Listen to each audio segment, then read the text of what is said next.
damai di hati. Bapak Ibu, pelayat duka yang saya kasih dalam Tuhan kita Yesus Kristus, lebih khusus keluarga besar Wakari Tambariki yang sementara dirundung duka sepeninggal almarhum Bapak Andris Wakari, namun sangat-sangat dikasihi oleh Tuhan kita Yesus Kristus. Tentunya pertama-tama kita semua patut menaikkan puji syukur kepada Tuhan oleh karena kasih dan anugerah Tuhan, sehingga kita semua boleh berkumpul bersama-sama di bangsal duka cita, lebih khusus di keluarga Wakari Tambariki, oleh karena Tuhan telah izinkan beristirahat dalam kematian almarhum Bapak Andris Wakari. Bapak Ibu, pelayat duka bahkan keluarga, beberapa hari yang lalu ketika saya mendengar berita Bapak almarhum Andris Wakari meninggal, saya kaget sekali, saudara. Kenapa, saudara? Oleh karena ketika 2 tahun yang lalu, karena saya sudah bertugas 2 tahun 2 bulan di tempat ini, waktu saya datang memang Bapak atau almarhum ini sudah sakit, sudah kurang lebih 2 tahun. Dan saya sangat optimis bahwa Bapak ini akan sembuh. Kenapa, saudara? Oleh karena ketika saya lihat dia masih bisa berjalan. Karena ketika saya bandingkan dengan ada seorang ibu waktu kami tugas di Gorontalo, ibu ini sakitnya sama dengan almarhum, tapi ibu ini memang sudah tidak bisa, hanya setengah yang bergerak. Tetapi oleh karena dia semangat untuk hidup dengan terapi-terapi yang dia lewati, akhirnya, saudara, ibu ini bisa sembuh. Bahkan sampai saat ini dia sudah sehat dan dia sama seperti orang yang normal. Jadi dia punya stroke atau mati setengah itu sudah sembuh. Jadi saya sangat optimis bahwa almarhum Bapak Andris Wakari ini akan sembuh. Dan memang minggu yang lalu saya datang berdoa di tempat ini, dia sudah kelihatan memang lebih banyak perkembangan. Jadi saya pikir dia pasti akan sembuh dengan semangatnya. Dan memang setiap kali saya datang, saya sering gurau atau bakusedo orang bilang. Dan selalu Bapak Andris ini, karena dia mungkin kena saraf di tertawa dan menangis, dia tertawa mungkin tapi air matanya keluar. Dan luar biasa, saudara, Bapak Andris ini memang walaupun dia sudah sakit, dia bisa mengenal orang jauh, saudara, jarak jauh. Karena saya alami itu waktu, walaupun saya di sekitar 50 meter, dia bisa kenal. Jadi waktu saya mendengar bahwa Bapak Andris Wakari ini meninggal, saudara, saya sangat kaget. Nah, sebabnya saya langsung datang berdoa bersama dengan keluarga, memberikan penghiburan, kekuatan. Dan itulah kehidupan kita manusia yang hidup di dunia yang berdosa ini. Bapak Ibu, itulah sebabnya pada kesempatan ini dalam ibadah pemakaman, kembali kita akan menerima lagi berkat firman pengharapan untuk menghibur keluarga yang ditinggalkan. Tapi sebelumnya mari kita tunduk kepala dan kita berdoa. Bapa di surga, kami sangat membutuhkan kuasa Roh Kudus untuk bersama-sama dengan kami ketika kami mau mempelajari, mendengarkan firman-Mu pada saat ini. Agar firman Tuhan yang kami akan dengarkan ini dapat memberikan kekuatan penghiburan bagi kami semua, lebih khusus bagi keluarga yang berduka cita. Hamba-Mu yang Engkau pakai pada saat ini, urapi hamba-Mu secara khusus, agar hamba dapat menyampaikan firman Tuhan dengan baik. Nama Tuhan saja yang dipuji dan ditinggikan. Dalam nama Yesus Juru Selamat kami. Amin. Bapak Ibu, saudara-saudara yang dikasihi Tuhan, ayat perenungan firman Tuhan pada sore hari ini saya ambil dalam Kejadian pasal 25 ayat 7 sampai ayatnya yang ke-11. Kejadian 25 ayat 7 sampai ayat yang ke-11.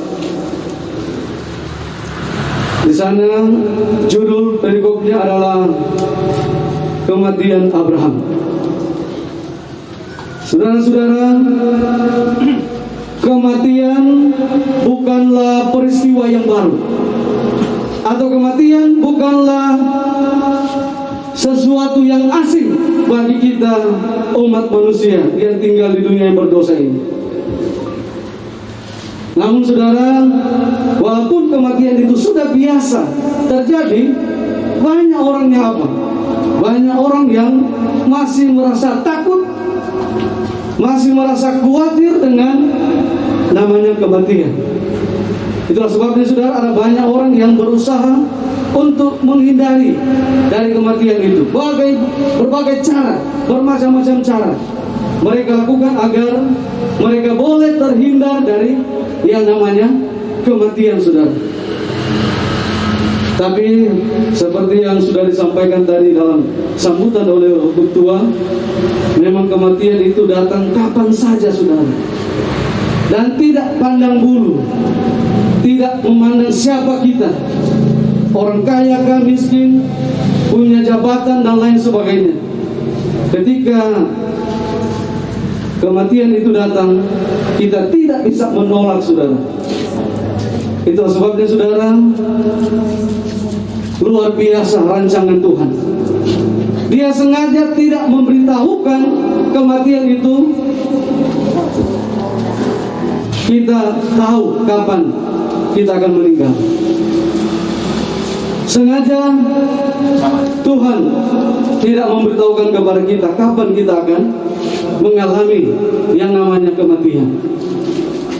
Karena saudara, kalau kita sudah tahu kita akan meninggal, mungkin contoh minggu depan atau tahun depan, kita akan melakukan hal-hal yang apa, saudara? Yang seenaknya atau sesuka hati kita, saudara. Nanti kalau sudah dekat-dekat meninggal, baru kita akan bertobat. Itulah sebabnya Tuhan, Dia sengaja tidak memberitahukan kapan kita akan meninggal.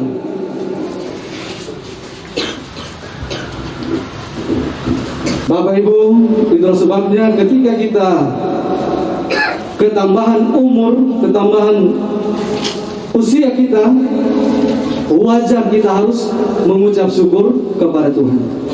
Karena setiap nafas, setiap detik, menit, jam, hari dan seterusnya, nafas yang kita hirup itu adalah pemberian Tuhan, dan kita harus syukuri itu. Saudara, saya tadi malam ketika saya bawa firman Tuhan di tempat ini dalam ibadah penghiburan, saya sempat berikan beberapa binatang atau makhluk hidup yang hidupnya sangat singkat. Namun kali ini saya ingin kita semua boleh arahkan pikiran kita kepada orang-orang yang umurnya yang hidup di akhir zaman ini, yang mempunyai umur yang sangat panjang, dan saat ini yang masih hidup. Setelah saya cari-cari di internet, saudara, ternyata ada yang masih hidup sampai 119 tahun yang saat ini, dan dia mengklaim bahwa dia adalah orang yang umur yang paling panjang saat ini. Namanya adalah Kane Tanaka. Dia berasal dari Jepang. Dia baru ulang tahun pada bulan Februari, genap 119 tahun. Nah, saudara, ternyata umur manusia itu masih bisa di atas 100 tahun. Kalau kita kembali ke perikop atau firman Tuhan yang kita sudah baca tadi, atau mungkin ada yang belum baca, dalam Kejadian pasal 25 ayat 7 sampai ayat yang ke-11. Di sana dicatat atau diberikan informasi bahwa Abraham meninggal dan dikuburkan. Dan Abraham dia mencapai umur 175 tahun. Tetapi saudara, ketika Abraham meninggal, anak-anaknya, saudara-saudaranya sangat sedih. Padahal saudara, informasi Alkitab, Abraham dia meninggal di usia yang sudah lanjut, rambutnya sudah apa? Sudah putih. Dan kita semua tahu kisah perjalanan hidup Abraham. Dia adalah sosok tokoh Alkitab yang sangat terkenal. Oleh karena dia disebut bapa segala orang percaya. Abraham disebut bapa segala orang beriman. Jadi kita bisa melihat teladan contoh dari Abraham. Sehingga ketika dia meninggal, anak-anak sangat sedih, bahkan saudara-saudara. Dan memang tidak dicatat di dalam Alkitab anak ini atau cucu-cucu dari Abraham ini berapa lama mereka bersedih. Tapi kalau kita telusuri kehidupan atau kematian dari Yakub, saudara, di sana informasi dalam Alkitab mencatat bahwa ketika Yusuf pada waktu dia datang kepada ayahnya Yakub karena telah meninggal, dia merupakan tubuhnya ke orang tuanya dan dia mencium, dia menangis dan dia mencium. Dan akhirnya mereka melakukan acara penghiburan seperti yang kita lakukan saat ini. Selama informasinya selama 7 hari. Tapi ternyata bukan hanya 7 hari, informasinya adalah 2 bulan lebih, saudara. Jadi selama 2 bulan lebih sepeninggal dari Yakub, mereka mengadakan acara-acara penghiburan. Saudara, orang baru 3 hari atau 7 hari, so rasa bosan atau mungkin so capek. Namun saudara, banyak ada tokoh-tokoh Alkitab khususnya perjanjian lama, ketika mereka meninggal dilakukan banyak acara-acara. Bayangkan 2 bulan lebih, saudara. Kalau orang bayangkan itu kira-kira acara apa semua itu, saudara. Tapi itulah dicatat atau diinformasikan oleh Alkitab. Saudara-saudara, memang Alkitab berkata dalam Pengkhotbah pasal 3 ayat 2, ada waktu untuk melahir dan ada waktu untuk meninggal. Jadi ada waktu untuk melahirkan, ada waktu untuk meninggal. Dari kehidupan kita di muka bumi ini, ketika manusia telah jatuh dalam dosa, kita harus mengalami yang namanya kematian. Dan seperti yang saya sudah sampaikan tadi, bahwa kematian itu datang tiba-tiba. Siap atau tidak, kita harus menyiapkan diri kita untuk mengalami yang namanya kematian itu. Di dalam Mazmur pasal 90 ayat 10, di sana Alkitab menginformasikan bahwa masa hidup kami 70 tahun.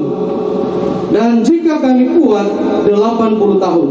Dan kebanggaannya adalah kesukaran dan penderitaan.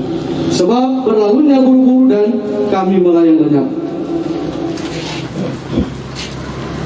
Bapak Andris Wakari saat ini umur 70 tahun ya. Itu artinya Bapak Andris sudah mencapai umur Alkitabiah, luar biasa. Karena saudara, kalau kita melihat kehidupan manusia di akhir zaman ini, saudara, paling banyak jaga meninggal, saudara, bukan umur lansia. Kebanyakan umur-umur yang masih apa? Masih muda. Jarang sekali, saudara, sekarang umur manusia capai 70 tahun. Jadi luar biasa perjalanan hidup dari almarhum. Tadi dalam riwayat hidup, almarhum sangat setia dalam keluarga, mempunyai dedikasi yang baik, punya talenta, bahkan mengabdi juga di desa sebagai security atau hansip, sebagai pengaman. Dan ada banyak hal yang patut dicontohi oleh almarhum. Nah saudara, selagi kita masih diberikan kesempatan oleh Tuhan untuk hidup di atas dunia ini, marilah kita melakukan hal-hal yang baik, hal-hal yang berkenan di hadapan Tuhan, agar hidup kita ini ketika Tuhan datang, pasti kita akan diselamatkan. Ayat terakhir yang saya ingin bagikan kepada saudara-saudara pada sore hari ini dalam Wahyu pasal 14, Wahyu 14 ayat 13, di sana firman Tuhan berkata, dan aku mendengar suara dari surga berkata, tuliskan, berbahagialah orang-orang mati yang mati dalam Tuhan sejak sekarang ini. Sungguh kata Roh, supaya mereka beristirahat dari jerih lelah mereka, karena segala perbuatan mereka menyertai mereka. Amin, saudara. Jadi berbahagialah orang-orang yang mati di dalam Tuhan, karena mereka telah apa? Beristirahat dari jerih lelah mereka. Kita semua tahu almarhum sudah kurang lebih 4 tahun dia mengalami sakit. Kita bisa bayangkan bagaimana keadaan, perasaannya, apa yang dia alami. Itulah sebabnya, saudara, kematian bagi umat yang percaya kepada Tuhan itu adalah berkat. Amin, saudara. Karena saudara, kalau kita coba kita bayangkan, kalau tidak ada kematian, saudara, kita sakit tidak pernah sembuh, karena tidak mau mati. Kira-kira bagaimana? Itu sebabnya kematian adalah solusi yang Tuhan berikan kepada umat manusia yang berdosa untuk mengatasi masalah penderitaan yang kita alami. Namun saudara, kita terlalu percaya bahwa kematian orang yang percaya kepada Tuhan itu hanyalah tidur sementara, tidur panjang untuk menanti pagi yang cerah pada waktu Tuhan datang. Saudara-saudaraku, sebagai umat yang percaya kepada Tuhan, jangan kita khawatir dengan namanya. Di dalam 1 Tesalonika 4 ayat 14 dan seterusnya, ketika sangkakala Allah berbunyi, ketika malaikat berseru, Tuhan sendiri akan turun dari sorga, dan mereka yang mati dalam Tuhan akan dibangkitkan, dan kita yang masih hidup akan diangkat juga bersama-sama dengan Allah, dengan orang-orang yang setia yang dibangkitkan. Dan kita yang hidup yang setia juga. Kalau kita tidak setia, kita akan apa? Tinggal di dunia yang berdosa ini. Nah saudara-saudara, marilah kita tetap setia kepada Tuhan, agar bila mana Tuhan datang, kita yang masih hidup dan mereka yang mati dalam Tuhan akan sama-sama diangkat untuk masuk dalam kerajaan surga. Inilah yang akan menjadi doa dan harapan kita semua. Saya bawa dalam nama Yesus. Amin.